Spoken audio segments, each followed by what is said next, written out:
బులెటిన్లో breaking news చూస్తున్నాం. BRS party తాజాగా కీలక ప్రకటన చేసింది. అసెంబ్లీ బడ్జెట్ సమావేశాల నేపథ్యంలో ఈ నెల 11వ తేదీ మధ్యాహ్నం 1 గంటకు బీఆర్ఎస్ శాసనసభాపక్ష సమావేశం నిర్వహించనున్నట్లు తెలిపింది. పార్టీ అధినేత శ్రీ కల్వకుంట్ల చంద్రశేఖరరావు అధ్యక్షతన తెలంగాణ భవన్లో ఈ సమావేశం ఉంటుందని ప్రకటనలో పేర్కొన్నారు. గత అసెంబ్లీ ఎన్నికల్లో ఓటమి నాటి నుంచి కేసీఆర్ అసెంబ్లీకి హాజరు కాకపోవడం తెలంగాణ పాలిటిక్స్లో హాట్ టాపిక్గా మారింది. గత బడ్జెట్ ప్రవేశపెట్టిన రోజు అసెంబ్లీకి హాజరైన కేసీఆర్ ఆ తర్వాత మళ్ళీ హాజరు కాలేదు.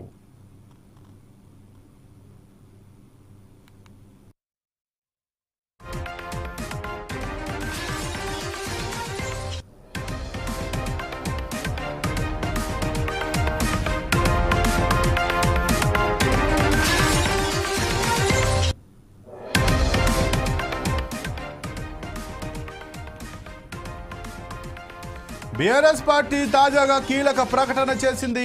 అసెంబ్లీ బడ్జెట్ సమావేశాల నేపథ్యంలో ఈ నెల 11వ తేదీ మధ్యాహ్నం 1 గంటకు బీఆర్ఎస్ శాసనసభాపక్ష సమావేశం నిర్వహించనున్నట్లు తెలిపింది. పార్టీ అధినేత శ్రీ కల్వకుంట్ల చంద్రశేఖరరావు అధ్యక్షతన తెలంగాణ భవన్లో ఈ సమావేశం ఉంటుందని ప్రకటనలో పేర్కొన్నారు. గత అసెంబ్లీ ఎన్నికల్లో ఓటమి నాటి నుంచి కేసీఆర్ అసెంబ్లీకి హాజరు కాకపోవడం తెలంగాణ పాలిటిక్స్లో హాట్ టాపిక్గా మారింది.